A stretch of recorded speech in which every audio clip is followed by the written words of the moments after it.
people, lazy and evil. For years I've watched y'all allow Donald Trump turn you to crazy people.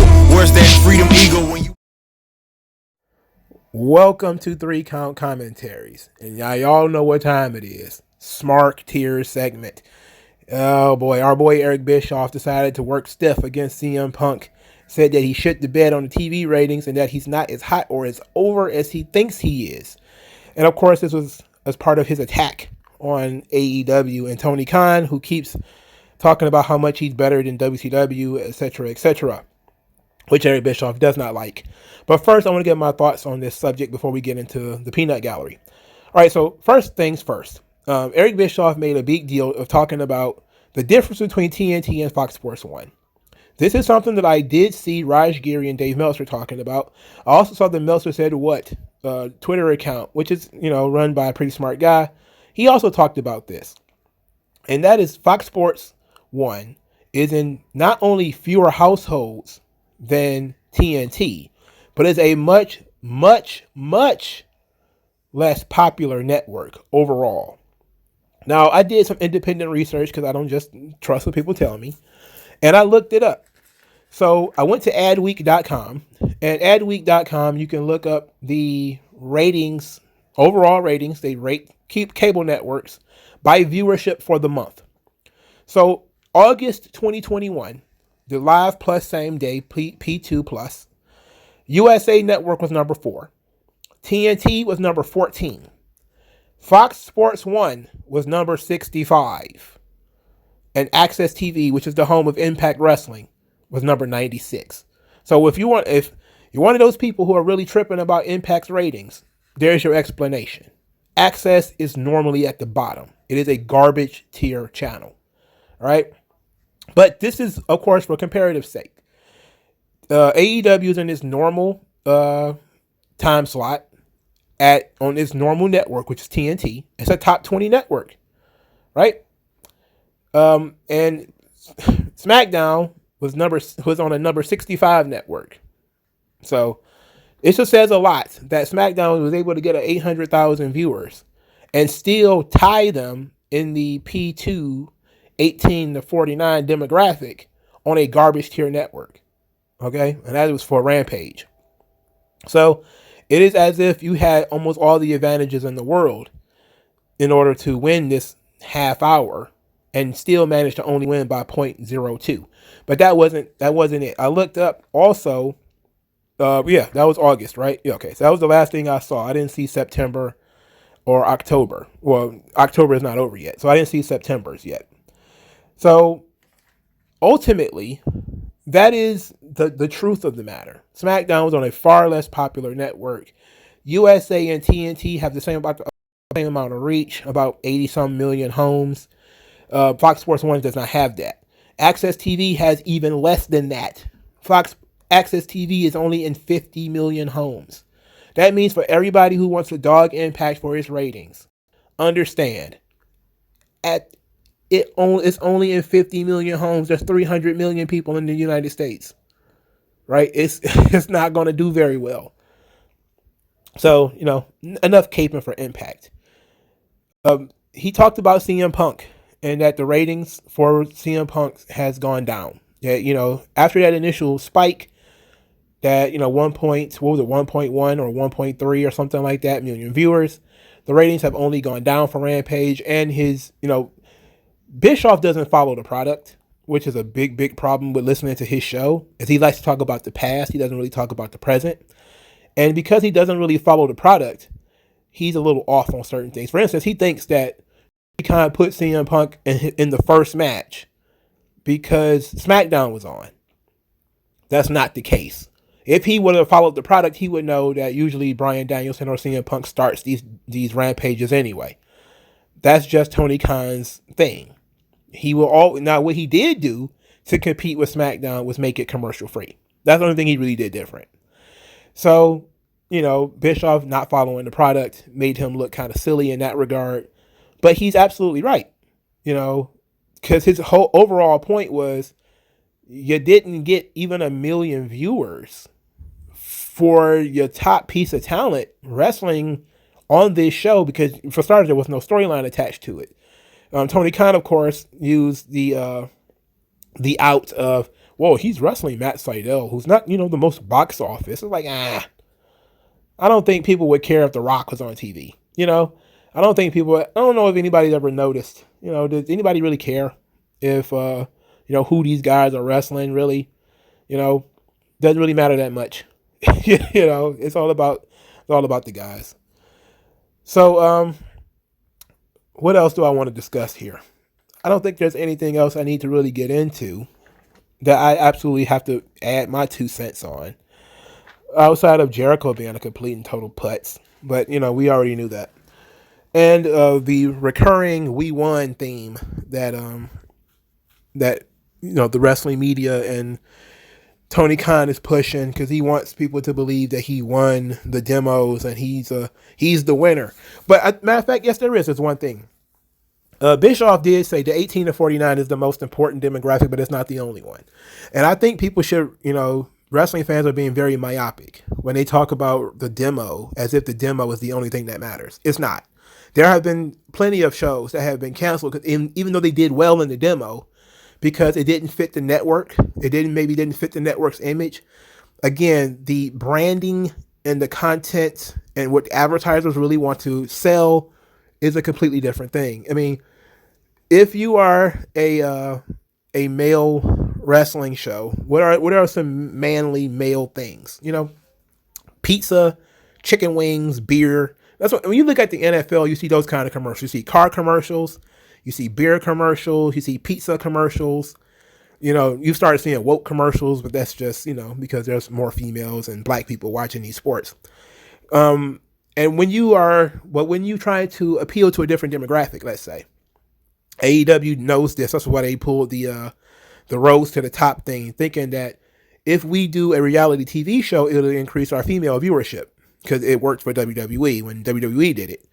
I don't know if that worked or not for AEW. I don't know. But ultimately, when you're trying to broaden your horizons, if you're trying to sell jewelry, you're not going to try to sell jewelry to men. The only way to sell jewelry to men is by trying to make it something that women want. If you want to try to sell couches or televisions or, bigger ticket items outside of cars, because cars are mostly male thing, but something else, you're trying to lean more towards women, and if that's what you want for your advertisers, because you have a brand image, and your brand image, you want to be associated with certain other industries, and you don't want to be associated with Pabst Blue Ribbon because they want to give us money, says AEW. We lost Domino's, but we want Pabst Blue Ribbon. TNT might look at you and like, what the fuck is wrong with you? We don't want to be associated with a garbage tier beer. No, if it was Heineken or Modelo or something like that, okay, cool, because we can tie that in similar to the UFC. But Pabst Blue Ribbon, no. Advertisers don't work in the mind space of all money is good money. Part of it is the association of brands. When you think about your brand, what do you want your brand associated with? This is why when Chris Jericho made his comment about how they almost got thrown off TNT because he was smoking, I think he said he smoked a cigar. Now he might have been exaggerating a little bit, but probably not by much, because you don't want your brand associated with smoking, right? Now that doesn't mean you're not going to have movies where people are smoking and that kind of stuff. Again, it's a double standard. But if the people who are holding the standards are full of double standards, then you don't have any choice in the matter, right? Just like you can't shoot anybody in a wrestling show, but you can shoot them in a movie. You can't do it, right? So it's all about what the brand wants. What does the brand want to be associated with? They might not want to be associated with certain kinds of shows. They might not want to be associated with certain kinds of content. They might not want to be associated with certain industries. This was a big thing with TNT during the days of wrestling in the past. We're going to talk about this a lot more when we do the 3-count library on Guy Evans' book Nitro. But that was TNT's biggest issue. They did not like wrestling. They did not like the industry. And we can see that TNT hasn't changed that much, because now they're shipping Dynamite all the way over to TBS.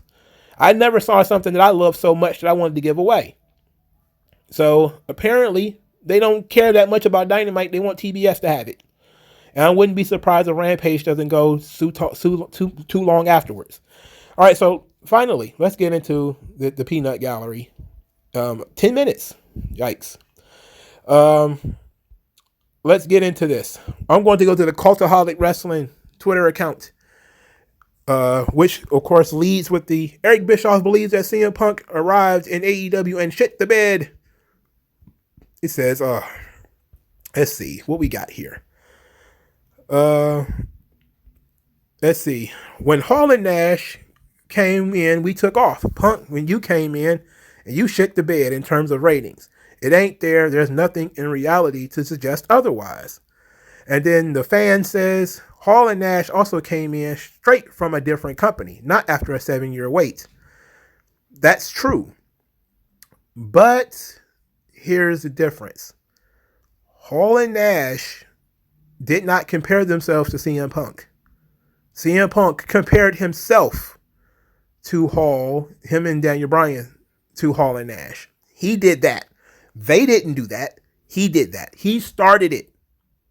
They didn't ask for that competition or that comparison. CM Punk did that on his own. So that's where we came from with this. Let's see what else we got here. Eric looking at Cornette. Let me take your gimmick real quick.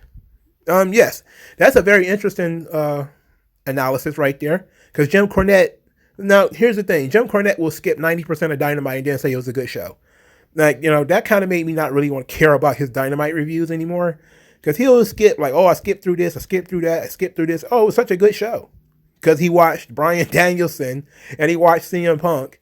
And that was it. And then it was a good show. And that was all he watched. And you'd be like, are you serious? And then he also is effusive with his love about CM Punk. He's like, look at how he just walks to the ring. And the people are they're throwing babies in the air. And they love CM Punk. You like Mussolini? And it's like, ugh. I'm not paying to listen to this. Not only am I not paying to listen to this, I want to listen to it for free. So Cornette has become a complete and total mark for CM Punk and Bryan Danielson, and I avoid those segments. He is more likely to tell the truth about other guys than about guys that he actually like. So, not interested. But I do see that, Bischoff has kind of picked up a little bit of the Cornette slack because Cornette is now completely in the tank of Danielson and Punk being in AEW, and him and Brian Last, they're just obsessed with everybody jumping ship to AEW and WWE being sold and a bunch of other nonsense that, comes out of nowhere but the dirt sheets. So let's continue. He says, what more do we got here? Wow. Somebody says, I've stopped watching less and less since his arrival. So he says, so somebody says, so you're watching it more now? He says, no, McFly, much less. He says, I've stopped watching less and less. Because of how his brain works, he didn't know what he was saying, which is hilarious. It says, this says the guy who booked Bret Hart in WCW and the Renegade. Ooh, that was a pretty good one. Now, wait a minute. Did he book Bret Hart in WCW? Yes, he did. During the early part. Yeah, he did. Bischoff shit the bed with his own promotion. Then he realized his own podcast was shitting the bed. So he started taking pot shots at AEW to draw on the Cornette cult. Interesting how that works. So what happens when Cultaholic just repeats Meltzer?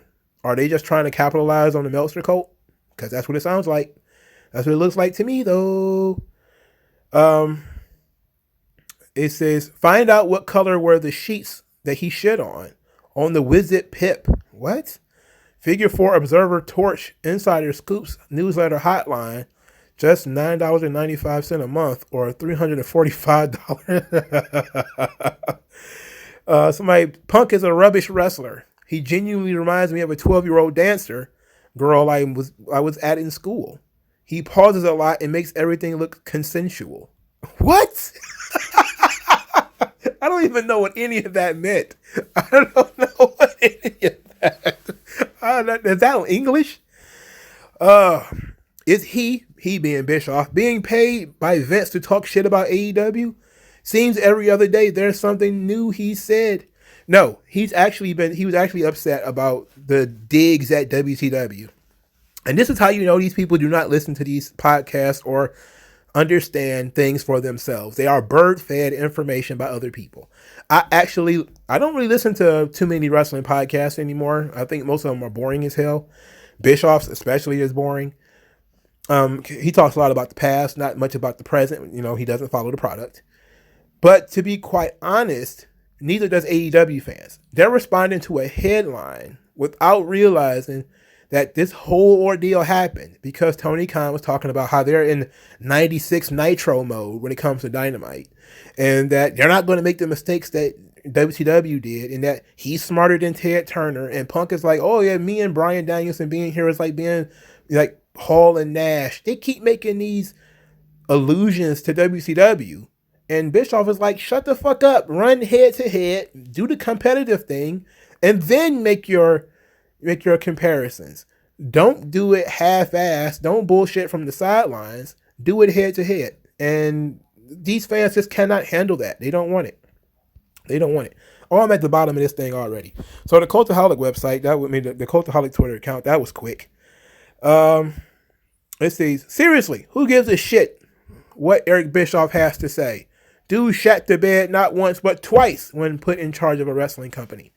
I don't know if he ran TNA. I don't think he did. I think he's more like a consultant. He worked there, but I think Dixie ran the company, so Dixie made the decisions. I mean, come on. Unlike Ted Turner didn't make any decisions in WCW. He only made the decision of when the show would be on.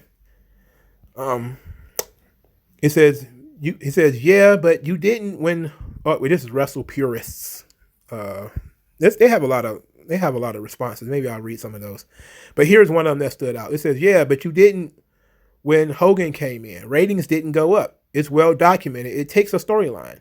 Wish Bischoff had this energy towards Roman. SmackDown is down 17% in the demo from last year, 0.7 on 10/20, 0.58 last Friday. But you won't hear a peep about that.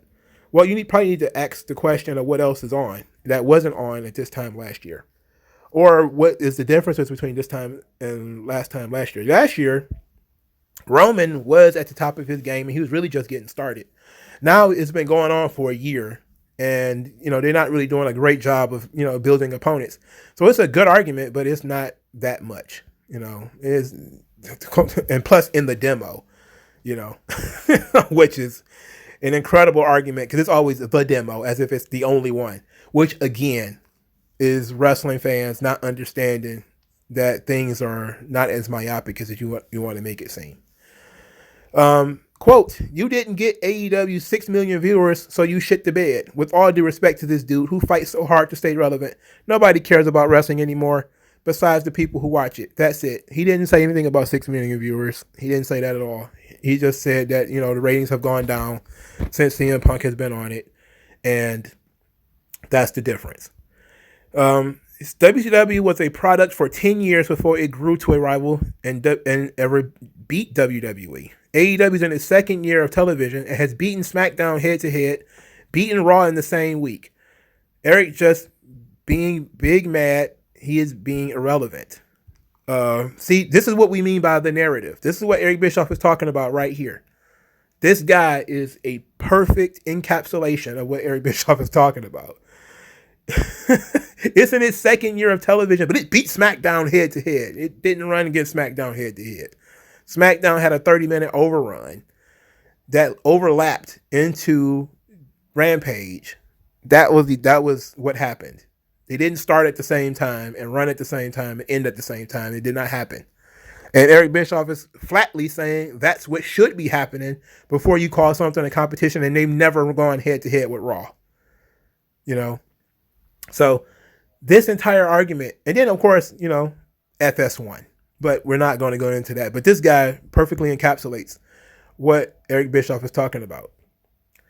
And so for after 2 months before Punk's debut, Dynamite averaged over $1.38 million viewers in July, and 1.0 1.057 million viewers in August. He debuted August 20th on Rampage. Dynamite in September did 1.193 million viewers, or a way to say that is 13% viewers with bigger gains within their demos. In August, their average demo was 0.41. In September, it went to 0.46, or a 19% increase. Then we hit October in heavy sports competition, but you can compare AEW in October this year to 2019, pre-COVID, and see that the market increases. Their last Wednesday show did a 0.37 versus a 0.33 in 2019. And somebody responded, and now it fell.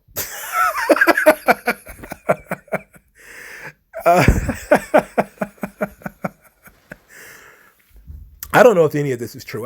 I think people who go into this kind of stuff is really ridiculous, man. It's not really relevant, man. Who cares? Like, that's not even that big of a difference. You know, it's a difference of about 100,000 viewers. Like, this dude is talking about a difference of 100,000 viewers. How much money did Tony Khan spend on this thing? And it only got an extra 100,000 viewers. If it was, here's what he says. In July, or in August rather, 1.57 million. In September, 1.193. That's a difference of 140,000 viewers or something like that. Come on, man. 130 some thousand viewers. That's bullshit. That's not a lot. That's not a lot, you know. See, WWE put wrestling on life support. The ratings over the years show that. For a guy that's supposed to be a wrestling genius, he should know about that. What AEW is essentially trying to do is bring professional wrestling back from the dead. I say they're succeeding rather well. All right. If you say so, boss. These companies died on their own, right? You know, WWE, if anything, has been trying to keep the business alive. Everybody else keeps coming in doing stupid shit and getting killed off, or not even really getting a chance. They're not even going to get into an argument about Luchasaurus. I mean, why would you even want to do that? He says, oh, really? And whose company went bankrupt? Not Impact, not AEW. Oh, wait. But yeah, WCW did go bankrupt. That's absolutely true. But they did take it out of his hands before it went bankrupt, though. So let's be fair. Bischoff didn't run WCW into the ground. It was taken out of his hands, and then it was run into the ground. Well, it was on the downslope when he was in the later part of the Bischoff era. And then they took him out of power, and this downslope just, escalated. So it's not really completely his fault. He says, I've been an AEW fan from the get-go, but Eric ain't lying. I waited to see if the brand would grow beyond their core audience, and it hasn't happened yet. It's a shame because, in my opinion, a better product than WWE. Surprises get a ratings pop, but then it's right back to around 1 million. Somebody says, back to a meal. You do realize months ago they were doing an average of 700 to 800,000 during the whole head-to-head. And before all the night changes, etc., it was steadily over 1 million, like you said. That's called growth. Doesn't happen overnight, Ike.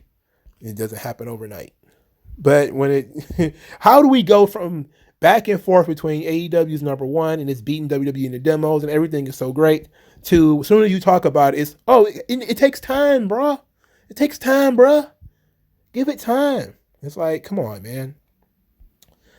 It said maybe AEW doesn't want a quick ratings boost followed by going out of business. AEW may want to look at the 3, 5, 10-year picture and look at a more long-term sustainable business model, unlike WCW and Eric, who destroyed most young talent in favor of one group.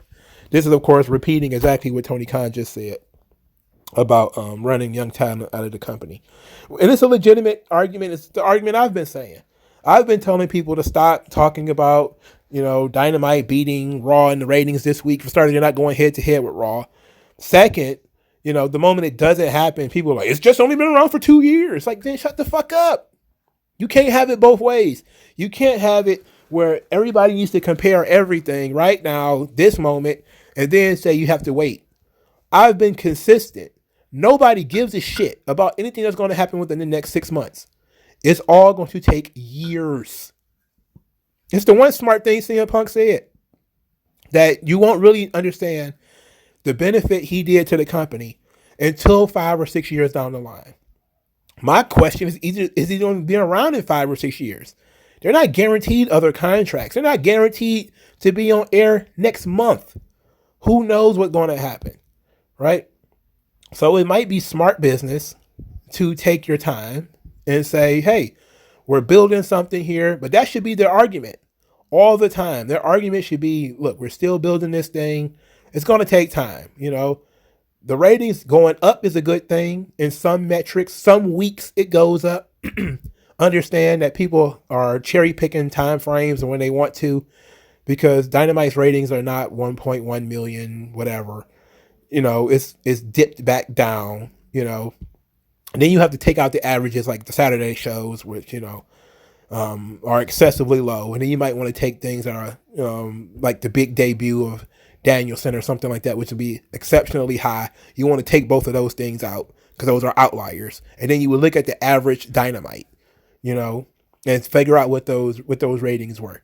It'll probably be somewhere around 900,000 to 1 million, which would be like 100,000 more than it was before, right? Which is not a big boost when you consider they added 3 big pieces of talent. 4, actually, if you count Ruby Soho. It was Cole, Danielson, Punk, and Soho all within a month. And their viewership has not increased that much. And they've been wrestling on TV, so it's not like they've been showing, and they've been continuing to add talent as well. Fish, Leo Rush, they brought back Cody, and it has not done, even if it has gone up, it hasn't gone up in as much as the expenditures has probably. Guarantee you, CM Punk gets made more than, makes a lot of money. Let's put it like that. And I don't think that he's drawing that much money back. Somebody says they dropped the ball, honestly. No interesting storyline for Punk, just random matches and commentary. Somebody says he has ring rust. Just give it time. Oh, I'm sure. Give it time. Somebody says WCW took off because of a great storyline he lifted from New Japan. That's it. Hall and Nash gave it credibility, but it wasn't because of them. It was one great storyline that Bischoff ran into the ground. Bret Hart was right. I agree with that.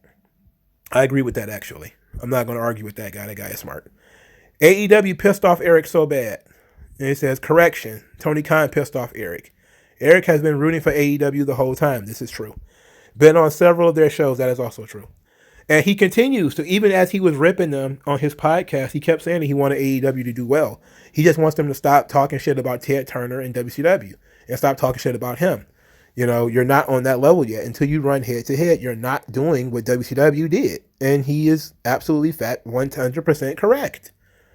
Until you do what WCW did, you don't get WCW credit.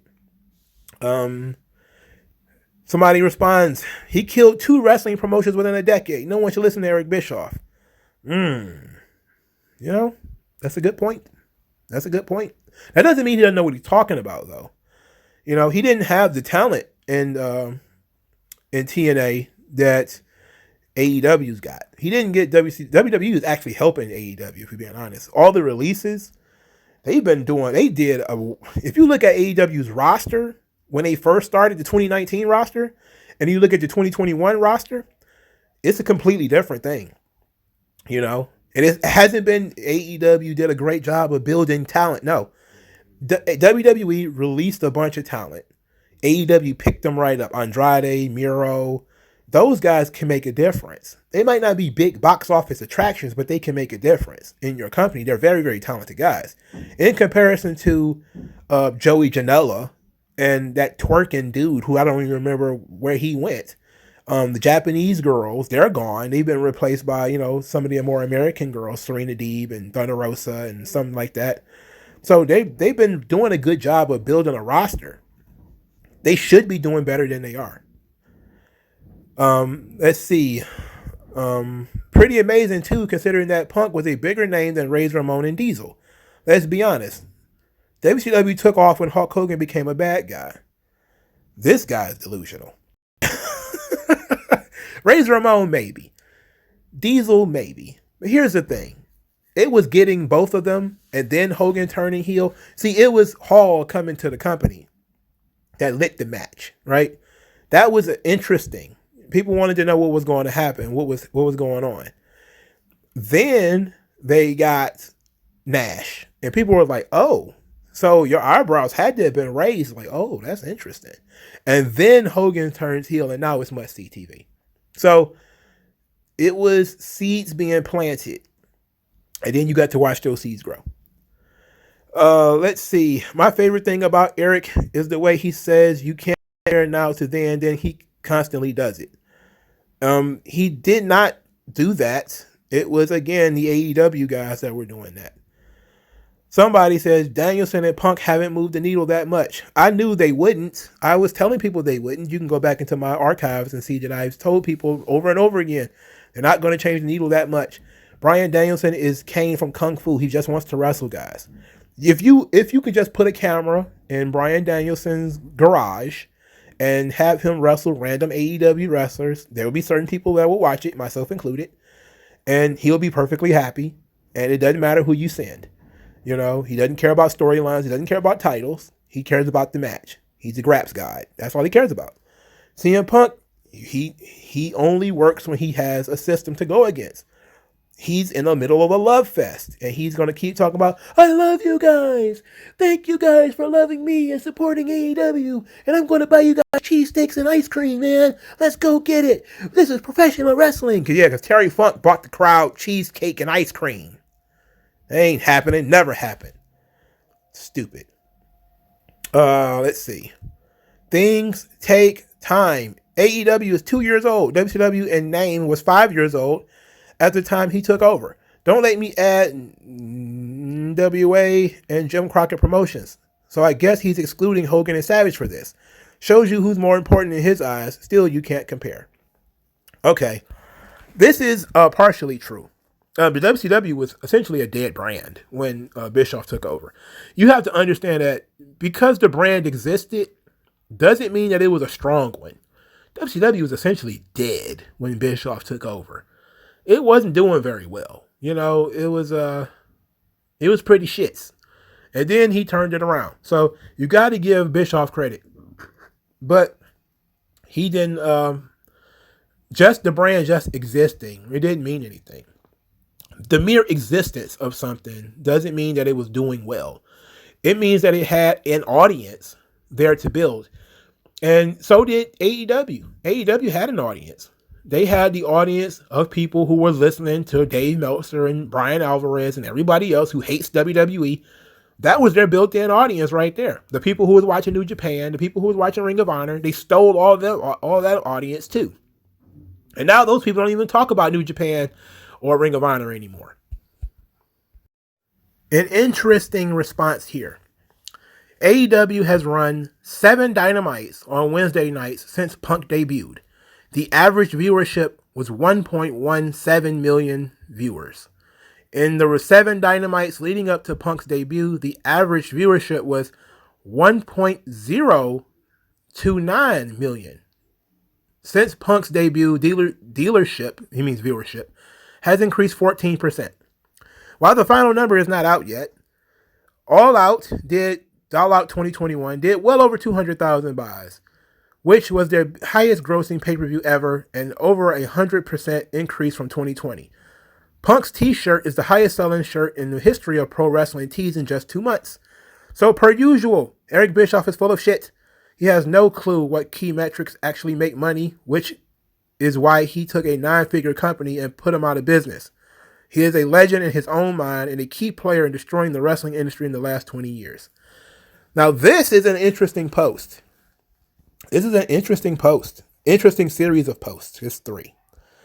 All right, let's look at his first post. He says the average viewership was 1.17 million viewers in the 7 Dynamites prior to Punk's debut, and the 7, or since his debut rather, and the 7 before 1.029. 14% increase, but when you look at it in raw numbers, it's not a lot at all. Right? It's still 1 point some odd million viewers, right? It's still 1 million viewers. Okay, it's closer to 1.2 now than it was before. So less than 200,000 viewers. Less than 200,000 viewers. Again, once you factor in the amount of expense you brought in for that less than 200,000 viewers, you have to ask yourself, was it worth it? What is every viewer worth then?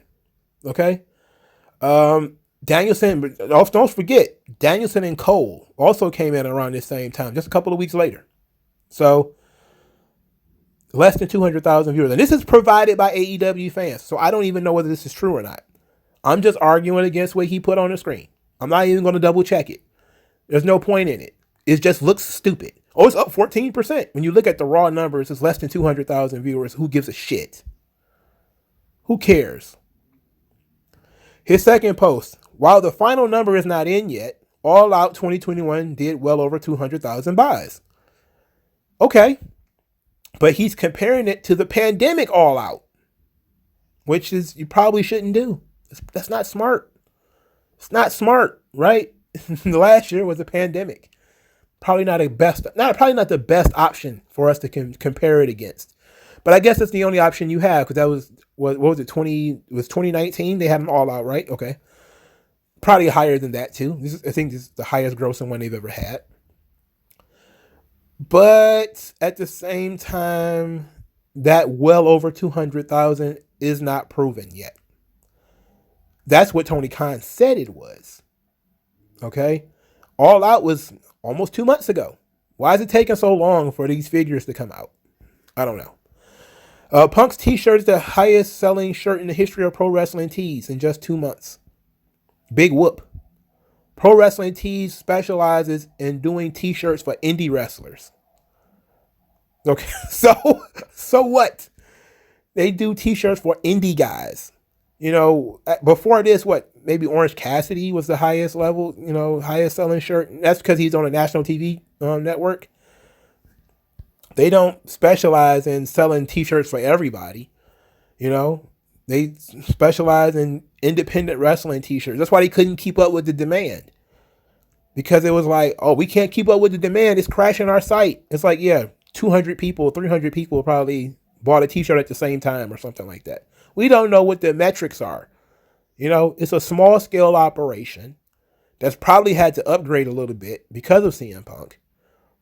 But we don't know what the highest number was and how much CM Punk beat it by.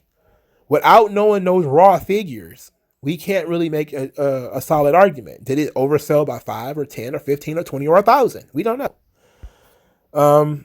He says Bischoff has no clue what key metrics actually make money, which is, of course, false because he ran a successful wrestling company. So that makes no sense. Let's see. What else we got here? Come on, give me some more, guys. What are you doing? Says Bischoff is M. Night Shyamalan. He had one or two good ideas that made more money and went on to prove he has a no-talent hack. Let me read that again without laughing. Bischoff is like M. Night Shyamalan. He had one or two good ideas that made some money, but then went on to prove he was a no-talent hack who got lucky. And he got that to be that way by spending other people's money. He is forever a member of Vince's Kiss My Ass Club. These people are nuts. I like how Bischoff says some stuff, which is absolutely, even if you don't believe it's true, he only said something because these guys were coming after him, and saying stuff about him and WCW. That's the only reason he even talks about them. He wouldn't even be talking about them otherwise. So what else we got here? Brian Alvarez, Lance Storm, Dave Meltzer, once again, Disco Inferno of all people, having more balanced, logical perspective than any of you lot. Bischoff often offers keener insight as well. So what did old Glenn Gilberti, what did he say? It said the demo is a data point that won't mean anything until 2.5 years from now when the rights fees are negotiated. The fact that experts are oblivious to this should open your eyes to their level of knowledge. That's interesting. But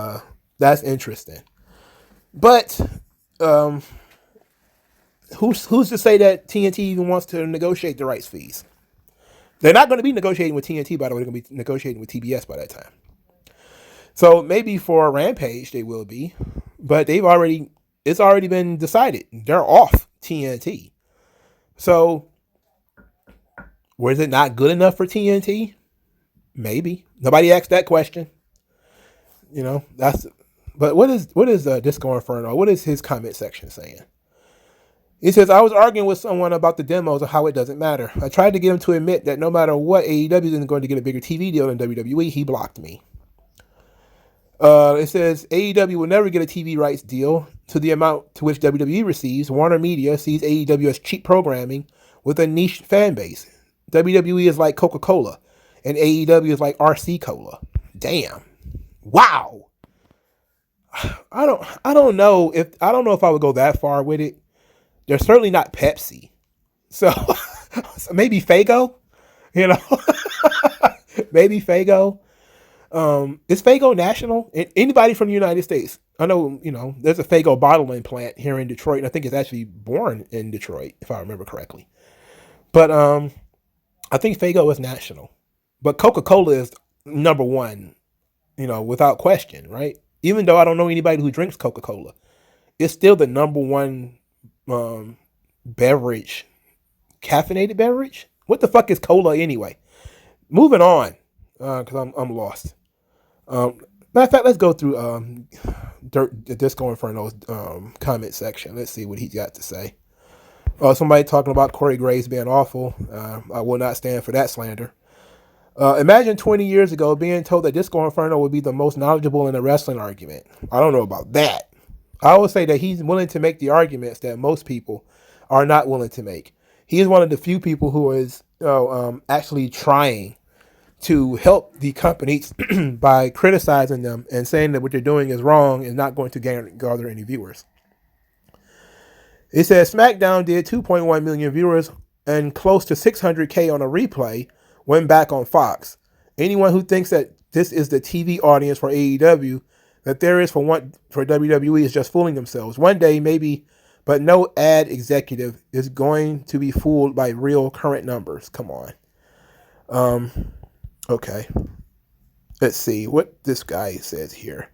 I want AEW to succeed. It's good for everyone. I just think it's completely absurd to try to paint them winning in some make-believe ratings war. Anyone with an ounce of brain power can figure out they got their ass kicked. It's not rocket science. That's absolutely true. His comment section is boring. Let's move over to somebody who is actually somebody that's fun. Somebody, give me somebody. Where's Meltzer? I'm blocked by Meltzer, so I can't look him up. Let's see. I'm blocked by Voices of Wrestling too. So I can't use them. Okay, no DQ. This'll work. Somebody says CM Punk has shit to bed, and I don't care what anyone says. He jumps from person to person, still isn't in a proper storyline. Well, okay. He says Bischoff is right, and they didn't really do the right thing with him coming back after 7 long years and putting him in matches with nobodies. Should have gone for the title immediately. Well, that's not wrong. That is not wrong. I'm not saying go for the title, but he definitely should have been in a top level feud. You can make top level feuds by not putting people in title shots. That's not what everybody wants. It's not that everybody wants CM Punk to be the champion or Bryan Danielson. I would prefer either one of them to Kenny Omega. Kenny Omega fucking sucks. The point is they're not doing anything, right? They should be must-see talents on TV every single week because they're new. They're so new. They should be must-see talents, but they're not. You could skip 90% of the matches Daniel Bryan has had so far. You could skip them and not care. CM Punk too. Only one you needed to watch was the match with Darby Allin. If with Bryan Danielson, you only need to see the match with Kenny Omega. You didn't need to watch anything else that he's done because nothing else matters. This is a brilliant comment right here. For me, it's hard to recall Punk bashed wrestling for 7 years, get a blank check from a billionaire. Now wrestling is fun again. Yet this is the worst version of Punk. He's in it for the money, period. Happy-go-lucky Punk is not money Punk. Well, I'd just be damned. It's almost like I've been screaming about that for 4 weeks now. All right, this is long enough. I think this video about 40 fucking minutes. Let's call it a day. You know, AEW has like 750,000 fans who will watch each week, give or take 250, depending on what night and who is booked. No one they ever could sign will move the needle. Well, he's not wrong either. All right, let's call it a day. Like this video, share this video, subscribe to the channel, donate to the channel. Let me know what you guys think in the comment section below, and I'll talk to you guys later.